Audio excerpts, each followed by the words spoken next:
One कर्मी 12 सूत्री मांगों को हड़ताल पे बैठे हैं। लगातार शासन से गुहार, मुख्यमंत्री भूपेश बघेल से एक उम्मीद जताई जा रही है। वो आश्वस्त होना चाहते हैं कि मुख्यमंत्री भूपेश बघेल 12 सूत्री मांगों को पूरा करें।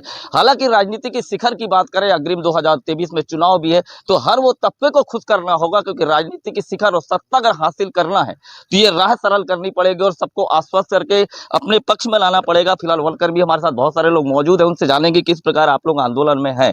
12 सूत्री मांग है आपकी, और मुख्य मांगे क्या है आपकी? हमारी मुख्य मांगे हैं, वेतन विसंगति से जुड़ा हुआ है। और एक और चल रहा है 2003 भर्ती के बाद से जो 27-50 30-50 का जो समस्या है, जिससे हमारे अभी जो वर्तमान में रिटायर हो रहे हैं कर्मचारी, उनसे वसूली की कार्रवाई हो रही है। तो उसको रोकना है, उसको आदेशित करना है बस सरकार को, इससे भी तो प्रभाव नहीं आएगा। और वेतनमान का हमारा जो बहुत बड़ा समस्या है, हमको ब्रिटिश सरकार के समय से वन अधिकारी घोषित किया गया है सर, लेकिन अभी तक के अधिकारी का जो पेमेंट है वो नहीं मिल पाया है, तो उसको हमको सरकार से लेना है। सरकार ने कहीं ना कहीं एक राहत तो दी है। मुख्यमंत्री भूपेश बघेल ने जो आपकी 2004 से पेंशन योजना जो रुक गई थी, उसको बहाल कर दिया है, तो शासन ने एक पहल तो की है, उसके बाद भी आप आज हड़ताल पे हैं। ये हमारी 12 सूत्री मांग जो है पूर्व में ही रखी गई थी।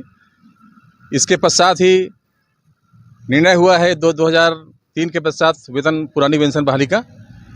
लेकिन हमारी इस संबंध में बहुत हमारे वन कर्मचारी संघ की ओर से धन्यवाद है हमारे प्रदेश के मुख्यमंत्री जी का, जिन्होंने हमारी पुरानी पेंशन को बहाली कर दी है। और मुख्य मांगों में जैसे आप लोग हैं मौजूद है, और मुख्य मांगों में आपको क्या लगता है कि क्या मूल मुख्य मांगे हैं आपकी? नहीं, मुख्य मांग है हमारी जो है 1900 ग्रेड पे है, जो कि सबसे कम है। और आज जो महंगाई जो बढ़ रही है दिन प्रतिदिन, तो हम चाह रहे हैं कि हमारी जो है ग्रेड पे 2400 बढ़े और हमारी जो आर्थिक स्थिति उसमें सुधार हो। एक बात और बार बार निकल के सामने में आ रही थी कि पदाधिकारी लगातार बोल रहे थे, अन्य प्रदेशों की अगर बात करी जाए और वहाँ छत्तीसगढ़ की बात करी जाए तो वेतन विसंगति, क्योंकि कई जगह के जैसे कर्नाटक की भी बात इनके प्रदेश अध्यक्ष आए थे, वो कह रहे थे कि कर्नाटक जैसी जगहों में वनांचल कम होने के बाद भी वेतन की बात करी जाए तो बेहतर वेतन उनको मिलती है, उसकी अपेक्षा अगर छत्तीसगढ़ के वन कर्मियों की तुलना की जाए तो वेतन विसंगति का एक बहुत बड़ा कारण है, जो नाराजगी शायद यहाँ आज दिख रही है। बिल्कुल सर, हम लोगों का जो वेतन है वो अन्य राज्यों की तुलना में उनकी अपेक्षाकृत हमारे यहाँ जंगल भी बहुत ज़्यादा है, उसके अनुरूप वेतन भी होना चाहिए। तो हमारी मुख्य जो मेन 2-3 मुख्य रूप से मांग है, जिनमें से पेंशन की तो गवर्नमेंट ने लागू कर ही दिया है, उसके लिए हम धन्यवाद ज्ञापित करना चाहेंगे। और हम लोगों का ग्रेड पे संबंधी जो वन रक्षक का वेतन है, वर्तमान में हमको 1900 ग्रेड पे मिल रहा है, वो हम जो हमारे जो यूनियन है उनके तरफ से मांग रखा गया है कि 2400 वन रक्षक का होना चाहिए। और इसी क्रम में वनपाल हैं, उनका जो है 2800, और जो उप वन क्षेत्रपाल उनको 4200 मांग किया गया है। हम शासन से अपेक्षा करेंगे कि हमारी जो मांग जायज़ है उनको सहानुभूतिपूर्वक उस पर विचार हो और वो लागू करें। हम ऐसा हमारे मुख्यमंत्री जी से आग्रह करते हैं। चलिए, आप आग्रह कर रहे हैं, आप भी मौजूद हैं।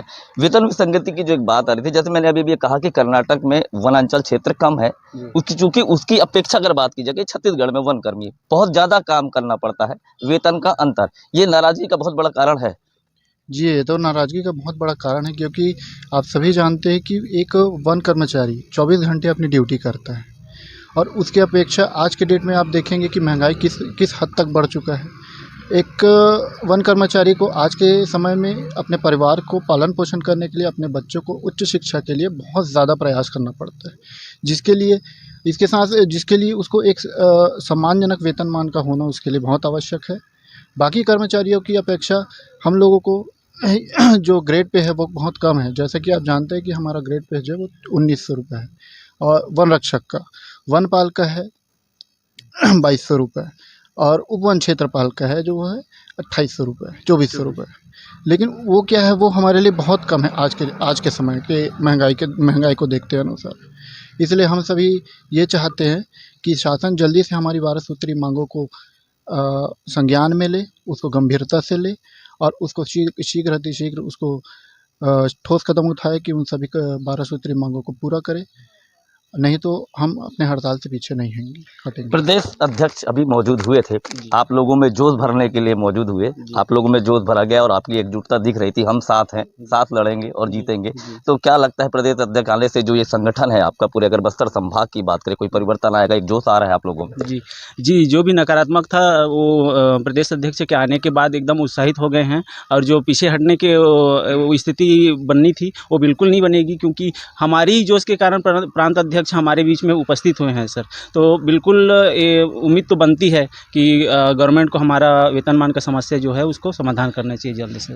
अगर सरकार आपकी बात को नहीं सुनती, नहीं मानती राज्य सरकार, तो आपका अंतिम निर्णय क्या होगा? आप इस किस दिशा में अग्रसित आगे होंगे? निश्चित रूप से अभी प्रांत अध्यक्ष महोदय यहाँ पे दौरा किए, उन्होंने हमको आश्वस्त किया है कि जब तक हमारे मांगे जो है पूरे नहीं होती, आगे उच्च स्तर पर निर्णय लिया जाएगा। तो उनका जो मंशा, जो उनकी बातों से हमें लग रहा था कि निश्चित रूप से जब तक हमारी मांगों का सहानुभूतिपूर्वक पूर्ण रूप से विचार नहीं किया जाएगा, मुझे लगता है हमारा जो हड़ताल है ये आगे तक जाएगा। चलिए, खैर हड़ताल आगे तक जाएगी, देखने की बात होगी कि राजनीति और सत्ता के गलियारों में वनांचल क्षेत्र में वन कर्मियों की मांगों को लेके मुख्यमंत्री जी कितने सजग दिखते हैं और इनकी मांगों को लेके कितनी गंभीरता दिखाते हैं, क्योंकि अग्रिम 2023 में जो नए चुनाव होने हैं, सरकार में और सत्ता में काबिज होने के लिए कहीं ना कहीं हर वर्ग को संतुष्ट करना होगा। खैर ये देखने का विषय होगा, अगले समय ये बताएगा कि इनकी मांगे कैसे पूरी होती है। हालांकि यहाँ पे वन कर्मी अपनी पूरी मौजूदगी और अंतिम समय तक लड़ने की बात कर रहे हैं। कैमरा पर्सन विनोद के साथ विनीत सक्सेना, हिंद 24/7।